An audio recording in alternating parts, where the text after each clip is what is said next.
سلام كم تمسيوك برات عزبتي ساعة عتاخل اللومي سنبت عصرتو سلستن حاسس تدالو هاجراون زيناتات حيزالكم قريبا لكم نمكتالكم بخبر الزعد من مساحاتكم تسنحن ميكايل حرقو فرماكم بكنا توتاتو فيلم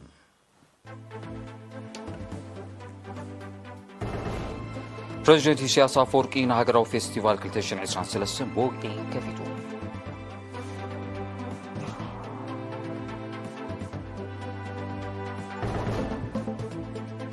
نبرتينو زوبا فورو أب مسرح مالي وحيزن عقمات زتكر المعتاوي وفراتات يسلاسل لو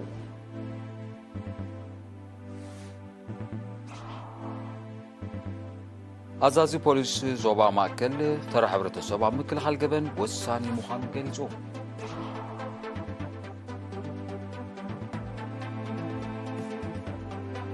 أب زيناتات وطاي روسيا نكريميا على ما زجبر متقعتي سبال بونفرت يوكرين كم زبر عنت قليصا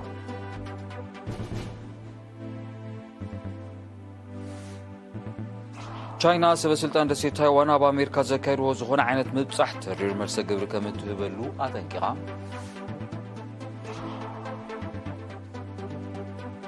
حبرات هاجرات اب جماجم يمن عمتات كتنصفف زصنحت مركب زصعنتو مدادينا مقع سرحيت بعوت كم تزازم ابطو زرزينا شديشين زواتات منيستاتن كوبايناتاتن كمون كالوت اكلات بتحستون زساتفو هاجراو فيستيفال كلتشن 2023 لومي بوقعي تخفيت اللوم زي بسنك لبدا كوفيد 19 تقايصو صنحي هاجراوي نقدت نشوعات معالتات كقصليو ጋዜጠኛ ብርሃስ ፋሃም መልክዕ ጸብጻም ዘዳሎ ትሕዝቶ አርሴ ማስመሮም ከተወርበያ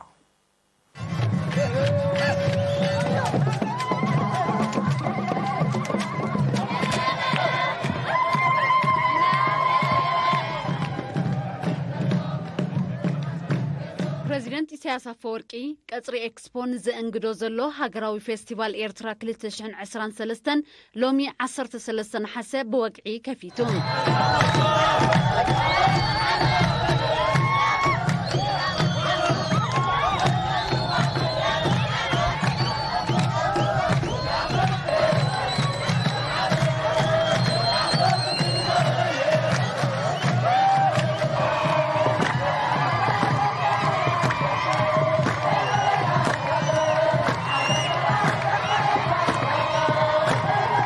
أبتي مينسترات زركبوهم لعلو سبسلطان منغستن جنبارن كمون أب إيرترا زمدبروم دبلوماسينياتات زترخبو لسنسرعات بريزيدنت إسياس بدمو بهلاوي صوتات بهيرات إيرترا تسنيو قريبون زلو تحستو انها تعذيبهم ناسنت كوينو كيلو وقت تعما لو بفرد ميخو تدعسو سكرم ناسنت كوينو كيلو وقت تعما لو بفرد ميخو تدعسو سكرم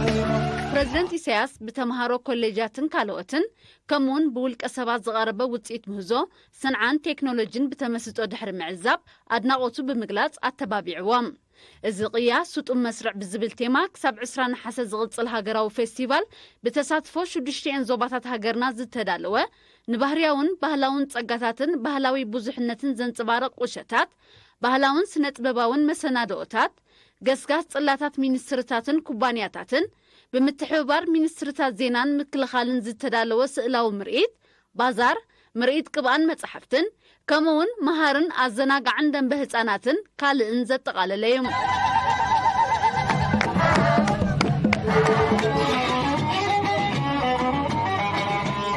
تساتفتي أبزهابو وريتو بسنكي لبدا كوفيد 19 تواريصو زصنحه عمتاوي هاجراو فيستيفال داغن بمجمارو حاغوسن بمغلاص صباقنا كم حزبن هاجرن زنصبارقلو كبرتاتنا زخوسكوسلو كمون بهلن وقعن تاريخن حبرتسب إيرترا زقول حلو أقداس مدرخ بمخانو زيغاتات بحفشة سدرابيتات دما بفلاي عتب قول حتى كهبو أزخاخيرام كبرتاتنا حزب إيرترا زنصبارقلو سلازخونا أقداسيو لو معامد داغماي بمجمارو زينا تحقسنا لنا تشعت بهراتنا نبلمبر حنتي إيرترا تهزبون حديو تي بزحناتنا صباغينا يو حدنات يدلدل بهلن كبرتاتن نحدنا نورارسلو إذا ولدوتات ناي هبرتسب كبرتاتن بهلن مسجار زلعة ترازلو كوينو يرخيبه يزلخو صبوق مجمار كاخون لنا يمنه فستيفال سي كل آية بلون عبدمنا أتي يو عبدم كل حزب إرترا أتي إحنا زحلفنا يو فعلنا نفلطوه هجي تسب كل زمزة أبقى متى فستيفال كخيد كوجي خأتو خوات ثلاثة أربعة دقن شدش دقن حزا ما عاد حزبي ما تصير له حاجة خواتي نزاع فستيفال زي آخر ساتف شعات بهرنا عدنتن سمرت تنصبارق ስለዝኾነ ክትሪኦ ዘይጸቅበሉ ናይ በሓቂ ኣብነታዊ ፌስቲቫል እዩ ዝገርመካ ተረፍዶ ንወድጻይ ንዓና ከማን ደቂ ዓዲ ከለና ሓድሽ ይኾንልና ኣሎ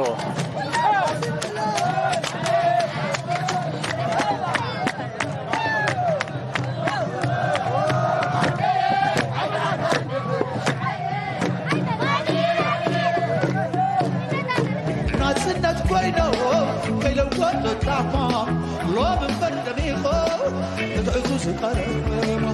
ناسناش كوينو كي لو ودت الدعما لو من برد ميخو تدعسو سقرما عاد زبخاتكي ناي كسبي كبري دعرو وعلانا نصبك مخري وش بدنا سنت نابزبه من قدرلي بولونيا لونا ناب كالزينا مسكرم نبرتي فورو قدم عد عمارو مالكا عد حبيب لحزين افتان زولان وزوبا فورو بمصقان حمد صرقا مسرح زالاتاتن عقماتن كمون موقاد وررت اقراب زتوكرو فراتات يسلاسلو اما حدارتي نو زوبا تو عثمان عرفا بمالكا عد عمارون عد حبيبن بمبصح وحيز روباتات علي قدن حداسن ناب حرشوم زال عقمات مسرح نذكر زلو عمام استعزبلو بمرحت سرح مبري تواهبوهم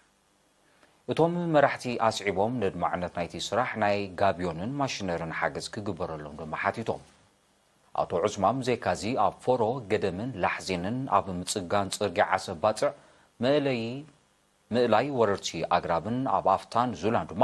ኣብ ምስራቅ ዲጋን ምስራሕ ምእለይ ወሓይዝን ዝሰላሰል ዘሎ መደባት ልምዓት ተዓጂቦም ተሳተፍቲ ቦጎኖም ጥብ ዘለት ማይ ኣብ ጥቕሚ ንምውዓል ነቲ ስራሕ በኣጋ ከም ዝጀምሮ ብምብራ ممحدار نوزوبا ناي غابيون دغف كغبرلوم حاتيتوم ازازو بوليس زوبا ماكل ليتنال كولونيل غرماي غبر ميكائيل تمال 12 حسن نبرتينو زوبا غزاواندا اب زغبرو سيمينار تورا حبرت سباب مكلخال غبناتن حدغاتاتن وسان مخانو غليصوم اب قداماي منفق 2023 بدرجه زوبا ناي استمزغبه غبناتن حدغاتاتن زرزر زقربه ليتنال كولونيل غرماي 44,697 تشكركرتي بمتحس حق ترافيك تخصيصا بدمر لعلي 8 مليون نافا كم تقطع اب زيت فقد لنعيو كنتفا زصنحا 298 كود حد مكاين دما نفس وكفن 5,000 نافا ገንዘባው መውጻዕትን ንሰለስተ ዋርሕ ካብ ምንቅስቃስ ክግራን ከም ተበየነ ለናብሪሁን ንመጠን ሓደጋታት ተሽከርከርትን ሳዕቤናቱን ብዝብል ድማ ኣብ ገጠርን ከተማም ዘጋጥመ 1262 ሓደጋታት 12 ሰባት ከመቱ ከለው 363 ከቢድን ቀሊልን ኣካላዊ ጉዳት ከም ዝወረዶም ኣብ ልዕሊ ንብረት ድማ 9 ሚልዮን ናቕፋ ዝግመት ዕንወት ከም ዝሰዓባ ነፂሩ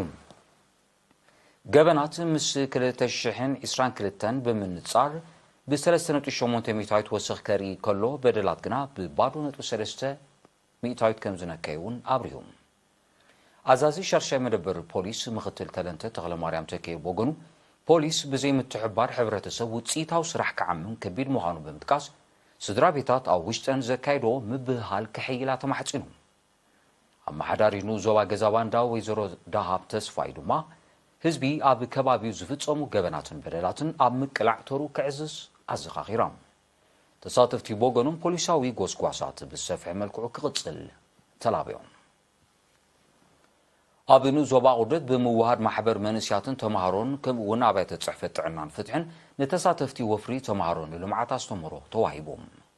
ካብ ቤት ጽሕፈት ፍትሒ ኣብትኑ ዞባ መንእሰይ ያሲን ዓሊ ተራብቑዕን ፍልጠትን ንቕሓትን ዝዓጠቐ መንእሰይ ኣብ ምህናፅ ብልጽግትን ስልጥንትን ሃገር ብምጥቃስ መንስያ ተማሃሮ ብሩህ መጻኢኦም ንምውሓስ ብስነ ምግባር ክመላለሱን ካብ ገበናትን ግናይ ወልፍታትን ክርሕቑ መኺሮም ኣባል ቤት ጽሕፈት ጥዕና ነርስ ዓብዱራህማን ስዒድ ቦገኑ ተማሃሮ ብጸቕጢ መዘና ከይተሳዕሩ ዕላምኦም ኣነፂሮም ቀዳምነት ንትምህርቲ ሂቦም ክጓዓዙ ብምዝኻር ዕላማቲ በብእዋኑ ዝካየድ ኣስተምህሮታትን ጎስጓሳትን ብግቡእ ተገንዚቦም ኣብ ምክልኻል ሕማማት ክዋሱ ተላቢዩ ሓላፊ ሃማመተ ኣብ ንኡ ዞባ ቁርበት መንእሰይ ሜሮን ገብሪ ህይወት ድማ ማሕበር ብዝተፈላለዩ ኣካላት መንግስትን ግንባርን ተዋሂዱ ንቕሓትን ኣፍልጦን መንእስያት ክብ ንምባል ቀዳምነት ሂቡ ካብ ዝሰርሓሉ መደባት ምዃኑ ብምሕባር መንእስያት ተምሃሮ ኣብነታውያን ክኾኑ ኣዘኻኺሮም ተምሃሮ ኣብ ዝሃቦ ርእቶ ዝወሃብ ኣስተምህሮ ንቕሓቶም ክብ ኣብ ምባል ሓጋዚ ምዃኑ ብምጥቃስ ብሰፊሐ ክቕፅል ብምዝኻር ዝቐሰሙ ኣስተምህሮ ናብ ካልኦት ንምስጋር ዘለዎም ድልውነት ኣረጋጊጾም ዜና መስዋዕቲ ኣባል እዚ ህዝባዊ ሰራዊት ኤርትራ ገዲም ተጋዳላይ ባህታ ሰብሃቱ ጣዕመ ብዝሓደሩ ሕማም ብ10 ነሓሰ ኣብ መበል 69 ዓመት ዕድሚኡ ተሰዊዩ ኣብ ወርሒ ጥሪ 1975 ኣብ መሳርሒ ህዝባዊ ሓይልታት ሓርነት ኤርትራ ዝተሰለፈ ተጋዳላይ ባህታ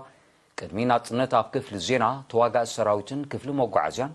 ድሕሪ ናጽነት ድማ ኣብ ክፍሊ መጓዓዝያ ስታፍ ምምሕዳር ሚኒስትሪ ምክልኻል ከምኡውን ኣብ እዚ ህዝባዊ ሰራዊት ስታፍ ምምሕዳር ክፍላተ ሰራዊት 24 ተመዲቡ ንህዝቡን ሃገሩን ብተወፋይነት ዘገልገለ ሓርበኛ እዩ ተጋዳላይ ባህታ ሰብሃቱ በዓል ሓዳርን ኣቦ 6 ውሉዳትን እዩ ስነ ስርዓት ቀብሩ ድማ ትማል 12 ነሓሰ ፍርቂ መዓልቲ ኣብ መካነ መቃብር ሓርበኛታት ኣስመራ ተፈጺሙ እዚ ህዝባዊ ሰራዊት ክፍለ ሰራዊት 24 ብመስዋዕቲ ገዲም ተጋዳላይ ባህታ ሰብሃቱ ዝተሰምዖ መሪር ሓዘና ገለጸ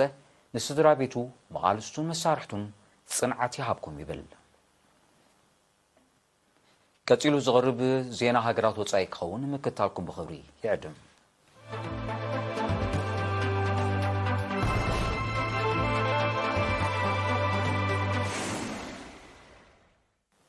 ዜናው መሰናዶ ኤርቲቪ ናቅጽለ ክብራት ተዓዘብቲ ስለምክታልኩም ኣዝየ መስግን ዜና ወጻኢ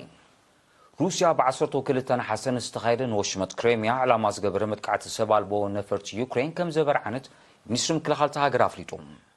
እቲ ሚኒስትሪ ኣብ መግለጺ ዩክሬን ወሽመጥ ክሬምያ ምስ ካልእ ክፋል ሩስያ ንዘራኽብ ድንድል ዕላማ ዝገበረ መጥቃዕቲ ብልዕሊ 20 ሰብ ኣልቦ ነፈርቲ ከም ዘካየደት ብምሕባር ብምሉኡ ዒላምኡ ከይወቕዐ ከም ዝበርዓነ ኣረዲዩ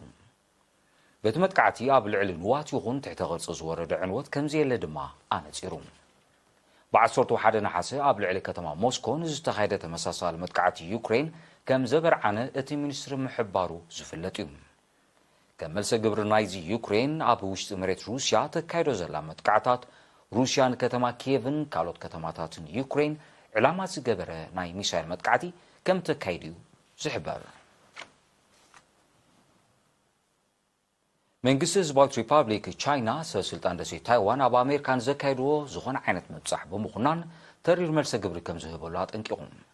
መንግስቲ ቻይና ነዚ መጠንቀቕታት ዘውፅአ ምክትል ፕሬዚደንት ርእሰ ምምሕዳር ደሴት ታይዋን ብ12 ነሓሰ ኣብ ስነ ስርዓት ፍጻም ቃለ መሓላ ሓድሽ ፕሬዚደንት ፓራጓይ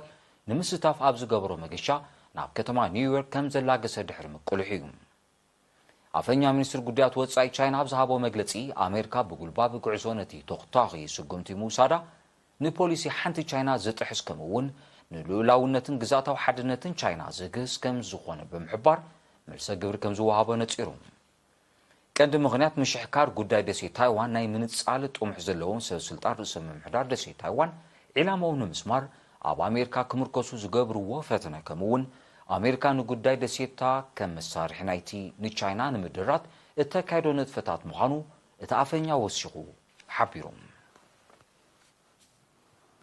ውድብ ሕብራት ሃገራት ኣብ ምዕራባዊ ገማግም የመን ጠንቁ ብዘይተነፀረ ምኽንያት ካብ 2015 ከተንሳፈፍ ዝጸንሐት መርከብ ጽዒናቶ ዝነበረ ነዳዲ ንምግዓዝ ዝተኻየደ ስርሒት ብዓወት ከም ተዛዘመ ኣፍሊጡ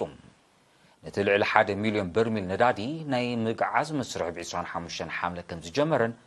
ኣብ 18 መዓልታት ከም ተዛዘመን እዩ እቲ ውድብ ሓቢሩ ዘሎ እቲ ዝቕጽል መስርሕ ነታ መርከብ ካብ ዘላቶ ከባቢ ምእላይ ምዃኑ ዋና ጸሓፊ ሕብራት ሃገራት አንቶኒዮ ጉተሬሽ ገሊጾም እታ መርከብ ምስ ምንዋሕ ግዜ ሓደጋ ምጥሓል ወይ ባርዕ ምስ ዘጋጥማ ኣብ ቀይሕ ባሕሪ ብቐሊል ክሓውዝ ይክእል ኣከባቢያዊ ብከላ ከይክሰት ተሰጊዩ ጸኒሑ እዩ መንግስቲ ኤርትራ ነታ መርከብ ንምእላይን ክወርድ ዝኽእል ሓደጋ ንምውጋድን ቁልጦ ስጉምቲ ክውሰድ ቅድሚ ገለ ዓመታት ናብ ሕብራት ሃገራት ጻውዒት ምቕራቡ ዝዝከር እዩ ዜናታት ንምዛም ማርሳ ዜና ክደግመልኩም بريزيدنت إسياس أفورقي نهاجرو فيستيفال كلتشن عسران سلسن بوقعي كفيفو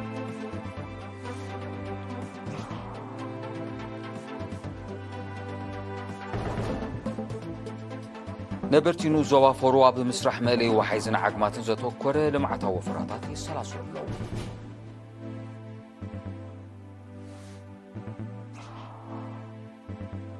أزازو بوليس زوا ماكل تر حورة السبع مكل خلقبن وسان مخانو قليسو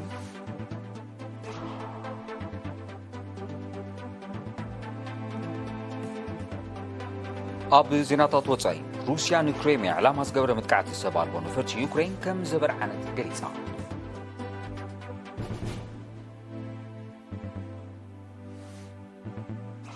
ቻይና ስልጣን ደሴት ታይዋን ኣብ ኣሜሪካ ዘካይድዎ ዝኾነ ዓይነት ምብጻሕተር የመልሰ ግብሪ ከም እትህበሉ ኣጠንቂቓ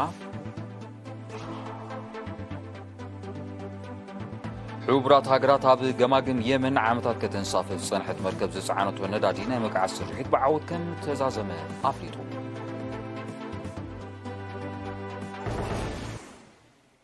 ዝኸበርኩም ተዓዘብቲ ንሎም ሸስተዳሎ ዜና ምስናዱ ኣብዚ ፍጸም ስለምክታልኩም ኣዝየ መስግን